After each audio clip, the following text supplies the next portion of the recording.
여러분 살면서 이런 경험 있으신가요? 처음 만났을 때 말도 잘하고 차림새도 반듯하고 참 좋은 사람이다 싶었는데 시간이 지나고 나서야 알게 됐습니다. 그 사람의 진짜 얼굴이 처음부터 거기 있었다는 걸. 저는 그걸 왜 못 봤을까 오랫동안 생각했습니다. 돌아보면 신호가 없었던 게 아닙니다. 분명히 있었습니다. 다만 저는 그걸 보면서도 보지 못했던 겁니다. 좋게 보고 싶은 마음이 있는 것도 없는 것처럼 만들어 버렸던 거지요. 제가 이제 100살을 넘겼습니다. 이 나이가 되고 나서야 비로소 말할 수 있는 것들이 있습니다. 젊었을 때는 열심히 책을 읽었고 강의실에서 학생들과 세상 이야기를 나눴고 수많은 사람들을 만났습니다. 그 세월 속에서 제가 배운 것 중 하나가 있습니다. 사람은 거창한 순간에 자신을 드러내지 않는다는 겁니다. 사람의 본심은 아주 작고 무심하고 아무도 주목하지 않는 순간에 드러납니다. 여러분 60대, 70대가 되면 흔히들 말합니다. 이제는 사람 볼 줄 안다고요. 하지만 솔직히 여쭤보겠습니다. 정말 알고 계신가요? 아니면 이미 많이 다친 뒤에야 그제서야 알게 된 건 아닌가요? 저도 그랬습니다. 많이 다치고 많이 실망하고 그 경험들이 쌓여서야 비로소 조금씩 보이기 시작했습니다. 그러니 여러분이 아직도 사람 보는 눈이 흐릿하다고 느끼신다면 그건 부끄러운 일이 아닙니다. 아직 배우고 계신 거라고 생각하시면 됩니다. 오늘 저는 여러분께 한 가지 사실을 말씀드리려 합니다. 사람의 본심은 거창한 순간이 아니라 아주 작고 무심한 순간에 드러납니다. 그 중에서도 가장 먼저 가장 정직하게 드러나는 것이 바로 옷차림입니다. 처음 이 말을 들으시면 조금 의아하실 수 있습니다. 옷차림이 뭐가 그렇게 중요하냐고 하지만 끝까지 들어보시면 아실 겁니다. 옷차림은 그 사람이 세상을 어떻게 대하는지를, 스스로에 대해 어떻게 생각하는지를, 타인을 어떤 눈으로 바라보는지를 고스란히 담고 있습니다.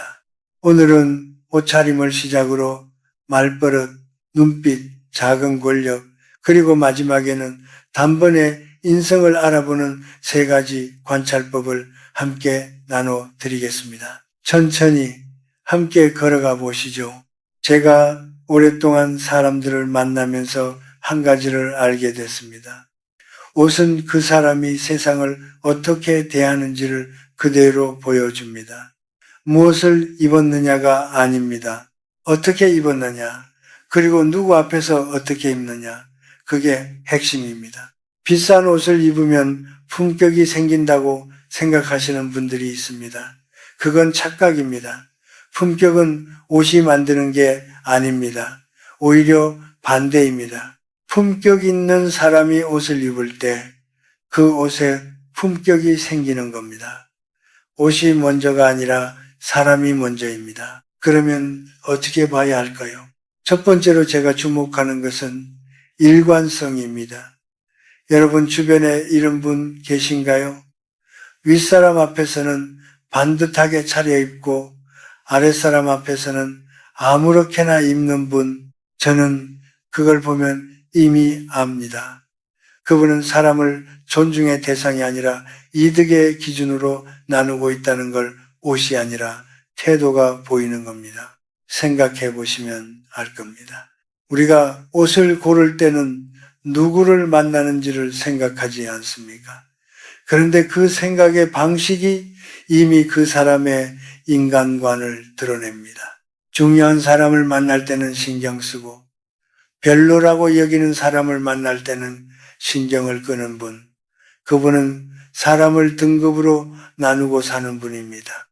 아직 그게 습관이 되어서 스스로도 모르고 계실 분입니다. 두 번째로 색깔을 봅니다. 항상 눈에 띄는 색만 고르는 분이 있습니다.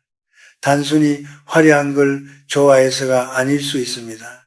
여기 내가 있어요 라고 말하고 싶은 마음, 인정받고 싶다는 내면의 목소리일 수 있습니다. 그 자체가 나쁜 건 아닙니다. 누구나 인정받고 싶은 마음이 있으니까요. 다만 그 마음이 얼마나 강한지 어느 자리에서도 관계없이 자신을 드러내고 싶어 하는지를 보는 겁니다. 반대로 언제나 무채색만 고르는 분은 자신을 드러내기보다 감추고 싶은 분일 가능성이 큽니다. 조용하고 신중한 분일 수도 있지만 때로는 자신을 보호하려는 마음이 옷으로 나타나는 겁니다. 세상 앞에서 조금 위축되어 있는 분, 아니면 혼자 있는 시간이 더 편한 분일 수 있습니다. 이 또한 판단이 아닙니다. 그냥 하나의 신호로 읽는 겁니다. 세 번째로 스타일의 일관성을 봅니다.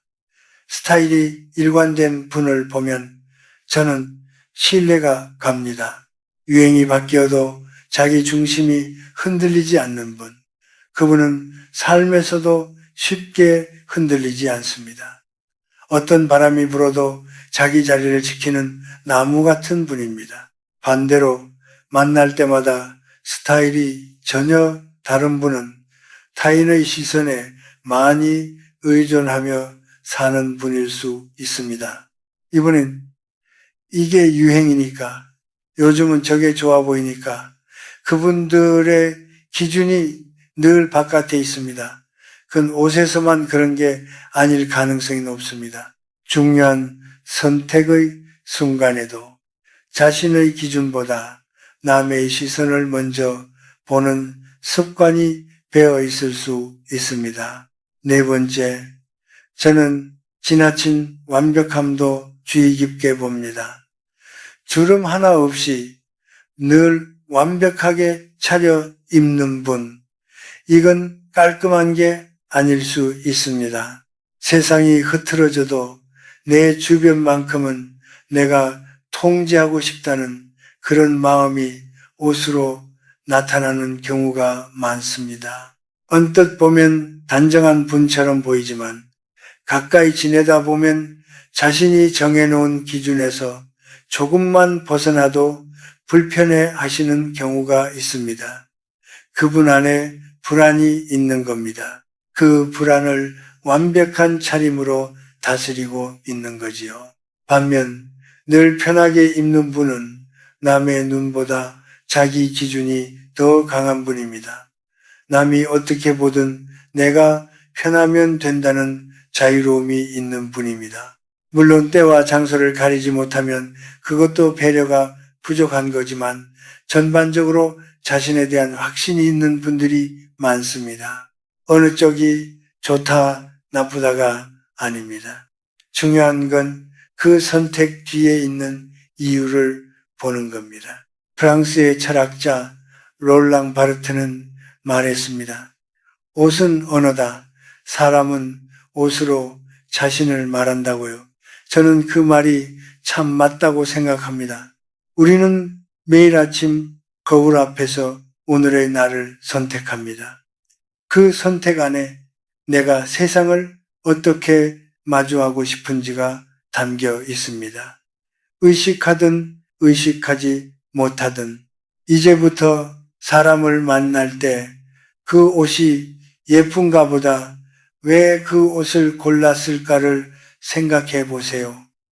그 한 벌의 옷이 그 사람의 본심을 가장 먼저 말해줍니다. 옷차림 다음으로 제가 주의 깊게 보는 건 말버릇입니다. 말버릇이라는 건 가장 무방비한 상태에서 나오는 겁니다. 준비된 말은 꾸밀 수 있습니다. 하지만 무심코 내뱉는 말, 대화 중에 자연스럽게 흘러나오는 말은 그 사람의 내면을 그대로 보여줍니다. 제가 아는 어떤 분이 계십니다. 말씀을 참 잘하세요. 처음 만나면 참 좋은 분이다 싶습니다. 논리도 있고 표현도 풍부하고 듣고 있으면 시간이 훌쩍 지나갑니다. 그런데 몇 번 대화하고 나서 한 가지를 알아챘습니다.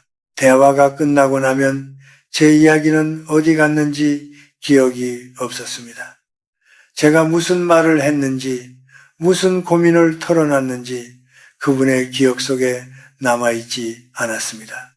나중에 만났을 때 아무것도 이어지지 않았습니다. 그분이 나쁜 분이 아니었습니다. 다만 상대의 말을 담아두는 그릇이 없으셨던 겁니다. 자신의 이야기로 가득 찬 분이셨던 거지요.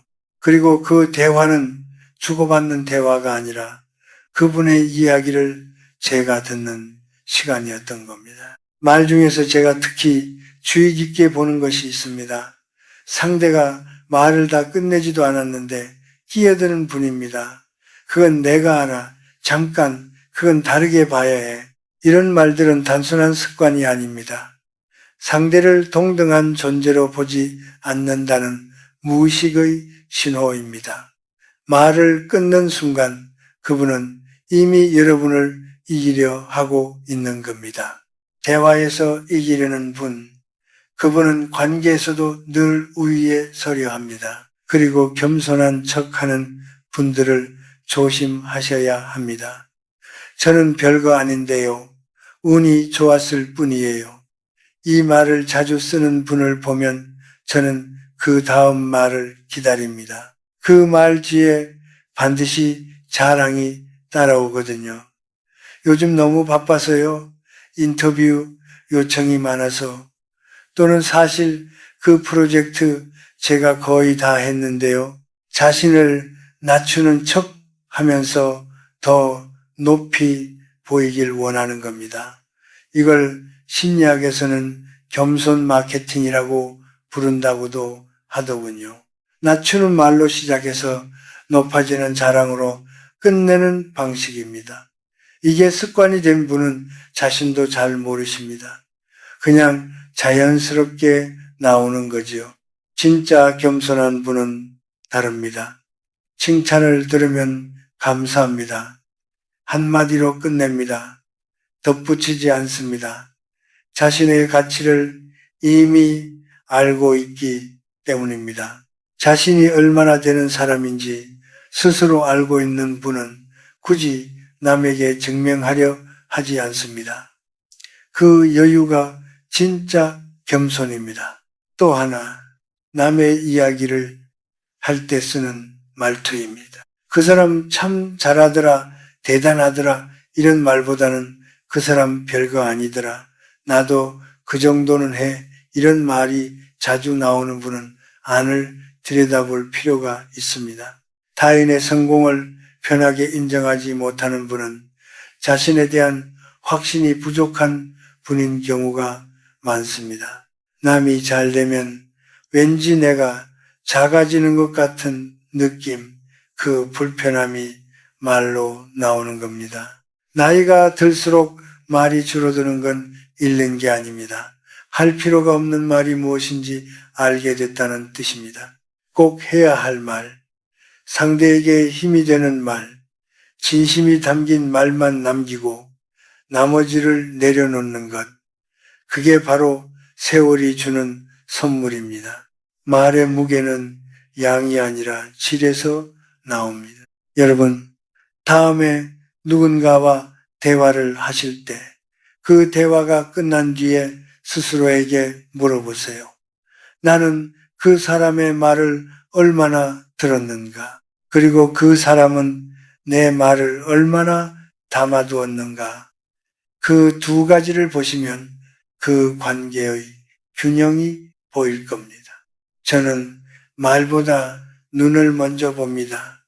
오랜 습관입니다. 웃고 있는데 눈이 웃지 않는 사람 여러분도 느껴보신 적 있으시죠? 그 불편함 그냥 넘기지 마세요. 여러분의 몸이 이미 그 사람의 진짜 감정을 읽은 겁니다. 입은 웃고 있어도 눈은 다른 곳에 있는 분, 그 불일치가 우리 몸에 신호를 보내는 겁니다. 그 신호를 우리는 흔히 왠지 좀 이상하다, 뭔가 불편하다는 느낌으로 받아들이는 거지요. 눈을 자주 피하는 분도 있습니다. 말을 할 때 시선이 흔들리고 아래를 보거나 옆을 보거나 하는 분, 자신감이 없는 분일 수도 있고 지금 말하는 내용과 속마음이 다른 분일 수도 있습니다. 반드시 거짓말을 한다는 건 아닙니다. 다만 지금 이 대화가 그분에게 편하지 않다는 신호입니다. 반대로 과하게 응시하는 분도 있습니다. 눈을 너무 오래 맞추는 분, 그 시선이 따뜻하지 않고 무언가를 재는 것 같은 느낌이 드는 분, 그건 지배하려는 신호일 수 있습니다. 먼저 시선을 끊지 않음으로써 우위를 점하려는 심리입니다. 의식하든 의식하지 않든 그분 안에 경쟁 본능이 강한 겁니다. 그런데 제가 오늘 가장 드리고 싶은 말씀은 이겁니다. 사람의 본성은 힘이 없을 때가 아니라 작은 힘이 생겼을 때 드러납니다. 모임의 총무가 되더니 돈으로 사람을 통제하려는 분, 작은 프로젝트 리더가 되더니 말투가 달라지는 분, 봉사단체의 소소한 직책을 맡더니 갑자기 지시하는 어투가 나오는 분, 그분들이 나쁜 사람이어서가 아닙니다. 그 작은 권력이 원래 그 안에 있던 것을 꺼낸 겁니다. 제가 젊었을 때 이 사실을 몰랐습니다. 사람은 상황이 만든다고 생각했습니다. 좋은 환경에 있으면 좋아지고 나쁜 환경에 있으면 나빠진다고. 그런데 세월이 지나면서 알게 됐습니다. 환경은 사람을 만드는 게 아니라 드러낸다는 걸, 작은 권력은 인격을 만드는 게 아니라 있던 인격을 보여주는 겁니다. 더 아픈 건 이겁니다. 언젠가 우리 함께 잘 되자며 손을 잡았던 사람이 조금 잘 되고 나서 요즘 바빠서요 라고 말할 때 그 사람이 변한 게 아닙니다. 그 사람의 진짜 모습이 드디어 보인 것입니다. 달라진 건 그 사람이 아니라 상황입니다. 상황이 달라지면서 원래 그 안에 있던 것이 나온 겁니다. 니체는 말했습니다. 권력은 인간을 타락시키지 않는다. 다만 그 본성을 드러낼 뿐이다. 저는 이 말이 참 정확하다고 생각합니다. 그러므로 누군가를 알고 싶으면 그 사람에게 작은 권력이 주어지는 순간을 보세요. 그 순간이 가장 정직합니다. 반대로 생각하면 이렇습니다. 작은 권력 앞에서도 흔들리지 않는 분, 조금 잘 되어도 먼저 연락하고 변함없이 대하는 분, 직책이 생겨도 말투가 달라지지 않는 분, 그런 분은 진짜입니다. 그 일관성이 그분의 인격입니다. 여기서 잠깐 여러분께 한 가지 여쭤보고 싶습니다. 살면서 처음엔 좋아 보였던 사람이 나중에 전혀 다른 얼굴을 보여줬을 때 그 신호가 처음부터 있었다는 걸 나중에야 알게 되신 적 있으신가요? 그 경험 있으신 분들 댓글에 남겨주세요. 여러분이 혼자가 아니라는 걸 알게 될 겁니다. 그리고 끝까지 들으시면 다음번엔 그 신호를 미리 읽으실 수 있게 됩니다. 지금까지 옷차림, 말버릇, 눈빛, 작은 권력, 4가지 신호를 말씀드렸습니다. 그런데 실제로 처음 만나는 자리에서 어떻게 단번에 알아볼 수 있을까요?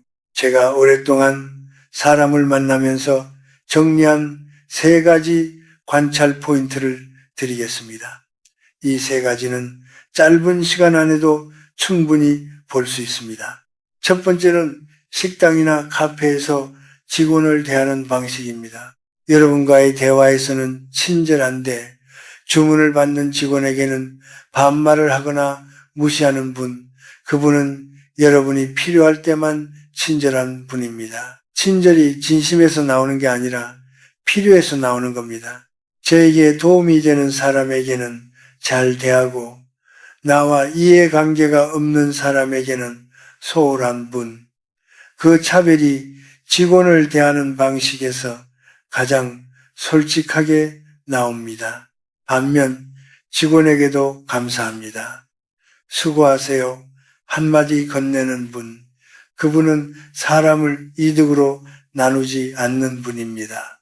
그 자리에 있는 모든 사람을 동등하게 대하는 습관, 그게 몸에 밴 분입니다.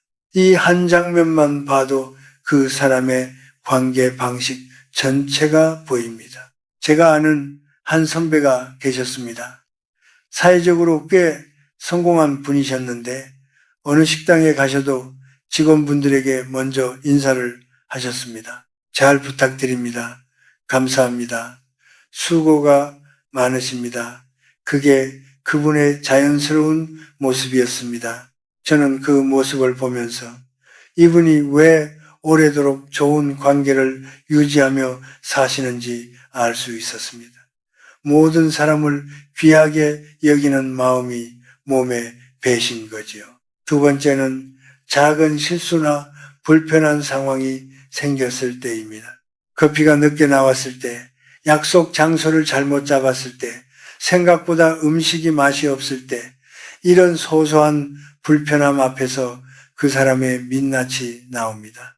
바로 짜증을 내거나 누군가를 탓하는 분, 평소에는 감추고 있지만 그 순간 본성이 나온 겁니다. 작은 불편도 참지 못하는 분은 삶에서 더 큰 어려움이 왔을 때 어떻게 반응할지 이미 보이는 겁니다.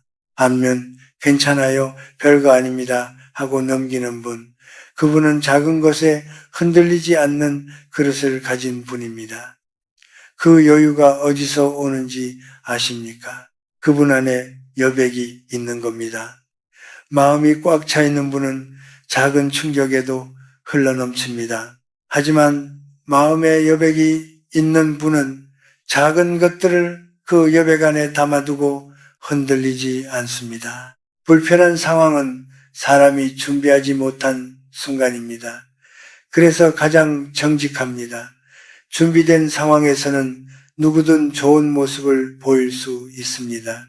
하지만 예상치 못한 불편함 앞에서 그 사람의 진짜 기질이 나옵니다. 세 번째는 자리에 없는 사람 이야기를 어떻게 하느냐입니다. 함께 있던 누군가가 자리를 비운 순간 바로 그 사람 험담을 시작하는 분, 여러분도 언젠가 그분이 없는 자리에서 똑같이 이야기거리가 될 겁니다. 이건 제가 오랫동안 관찰해서 확인한 겁니다. 없는 사람 이야기를 쉽게 하는 분은 있는 사람 앞에서만 조심하는 분입니다. 그분에게 이야기는 연결의 도구가 아니라 재미의 도구입니다. 반면 자리에 없는 사람에 대해서도 말을 아끼는 분, 그분은 여러분 없는 자리에서도 여러분을 지켜주는 분입니다. 그 신뢰는 말로 쌓이는 게 아닙니다. 없을 때 어떻게 하느냐로 쌓이는 겁니다. 저는 오랫동안 학교에서 학생들을 가르쳤습니다. 그 세월 동안 제가 가장 믿음이 간 학생들은 제가 없는 자리에서도 바르게 행동하는 학생들이었습니다.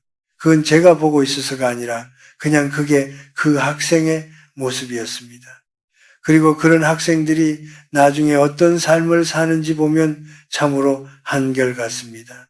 이 세 가지만 보셔도 굳이 오랜 시간이 필요하지 않습니다. 한 끼 식사, 한 번에 예상치 못한 불편함, 그리고 자리를 비운 사람 이야기, 이 세 가지 장면만 잘 보시면 그 사람의 됨됨이가 보입니다.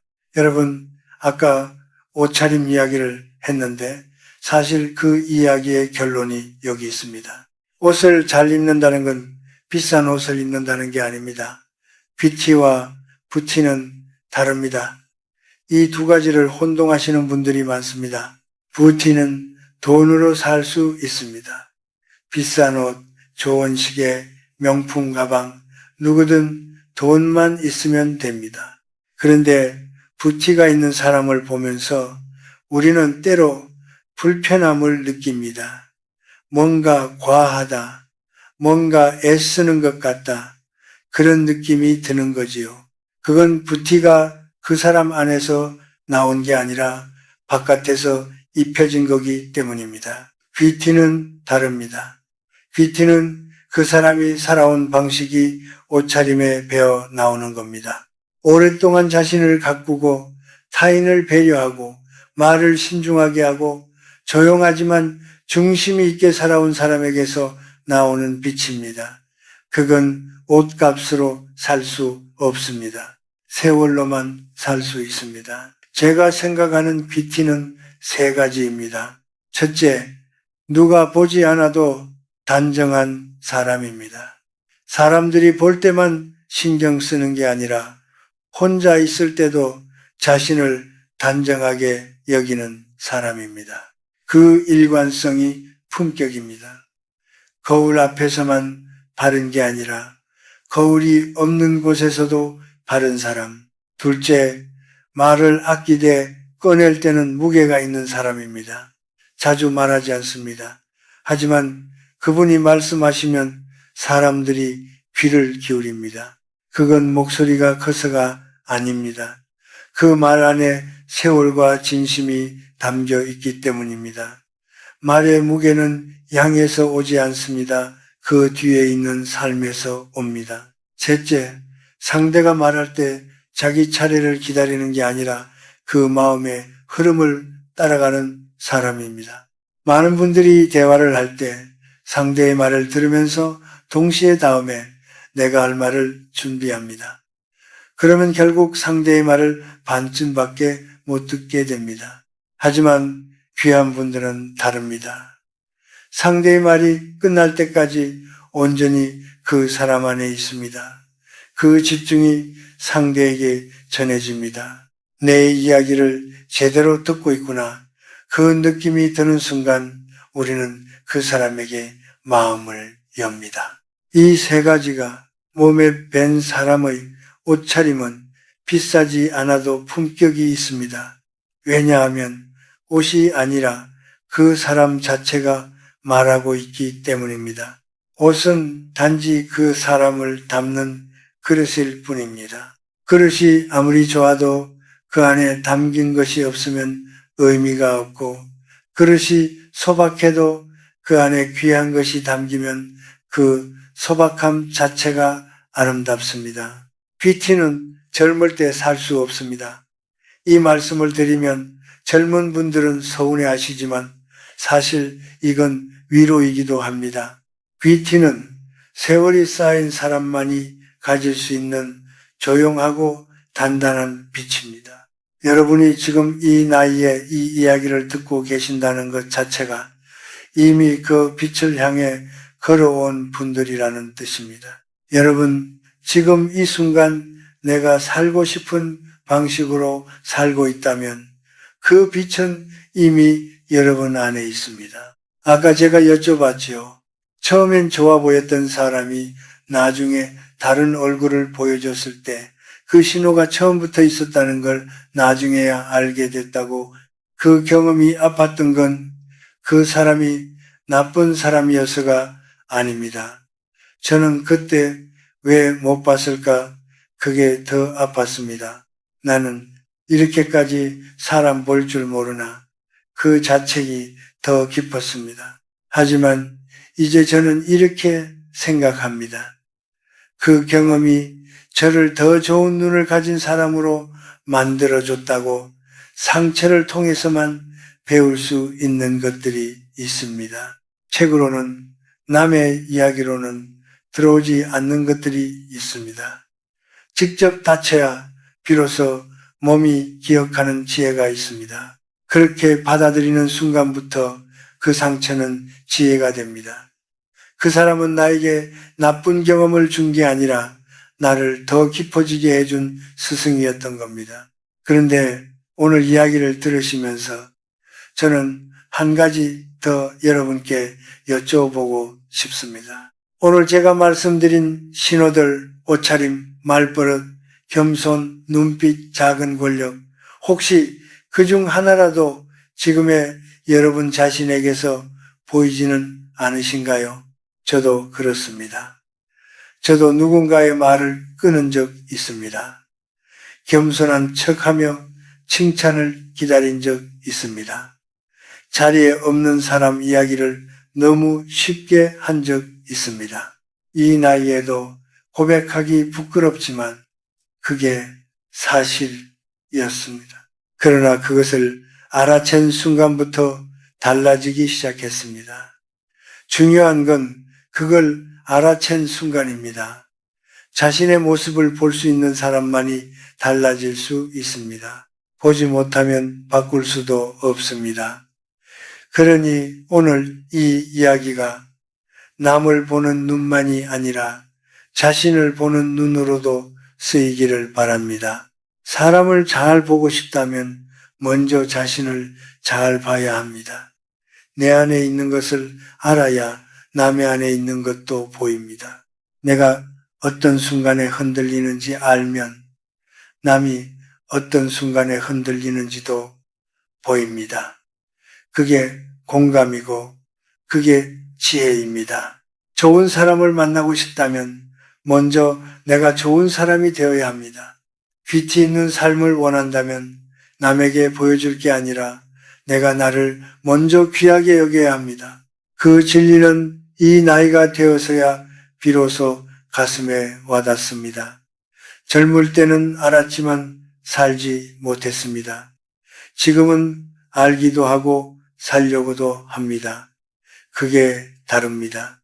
오늘 이야기를 마무리하면서 저는 이 말씀을 드리고 싶습니다. 사람을 잘 보는 눈은 세상을 의심하기 위한 게 아닙니다. 더 잘 사랑하기 위한 겁니다. 누군가를 제대로 볼 수 있어야 그 사람을 제대로 사랑할 수 있습니다. 표면만 보고 사랑하면 표면이 달라질 때 사랑도 흔들립니다. 하지만 그 사람의 본 모습을 보고 사랑하면 변하지 않는 무언가를 사랑하는 겁니다. 여러분이 오늘 이 이야기를 들으신 건 사람을 더 잘 판단하기 위해서가 아닙니다. 더 잘 이해하기 위해서라고 저는 믿습니다. 그 이해가 여러분의 관계를 더 깊게 만들고 여러분의 삶을 더 풍요롭게 만들기를 바랍니다. 인생에서 진정한 부는 무엇일까요? 저는 이 나이에 와서 확신합니다. 진정한 부는 좋은 관계입니다. 오랫동안 변함없이 서로를 귀하게 여기는 관계, 없는 자리에서도 서로를 지켜주는 관계, 작은 힘이 생겨도 변하지 않는 사람들과의 관계, 그게 이 삶에서 가장 소중한 것입니다. 그 관계는 하늘에서 뚝 떨어지지 않습니다. 내가 먼저 그런 사람이 될 때 그런 사람들이 곁에 모입니다. 내가 직원에게도 감사하다고 말할 때 나도 감사한 마음을 받습니다. 내가 없는 자리에서 남을 지켜줄 때 나도 없는 자리에서 지켜봤습니다. 내가 작은 권력 앞에서도 흔들리지 않을 때 나도 그런 사람을 곁에 두게 됩니다. 여러분, 오늘도 끝까지 함께 해주셔서 진심으로 감사드립니다. 저는 지금도 매일 배웁니다. 이 나이에도 어제보다 오늘이 조금 더 나은 사람이 되고 싶습니다. 그 마음이 있는 한 우리는 아직 살아있는 겁니다. 아직 성장하고 있는 겁니다. 오늘 이야기를 들으시면서 문득 떠오르는 사람이 있으셨나요? 아니면 스스로에게서 발견한 게 있으셨나요? 댓글에 지금 여러분이 겪고 계신 일을 남겨주세요. 다음 영상에서 더 깊이 나누어 드리겠습니다. 여러분의 이야기가 저의 이야기이고 저의 이야기가 여러분의 이야기입니다. 그렇게 우리는 함께 걸어가는 겁니다. 이 영상이 여러분께 작은 위로가 됐다면 소중한 분들께 공유해 주세요. 구독과 좋아요는 더 좋은 이야기를 만드는 힘이 됩니다. 여러분의 응원 하나하나가 저에게 이 자리를 지키는 이유가 됩니다. 오늘 하루도 귀하게 살아가시기를 바랍니다. 감사합니다.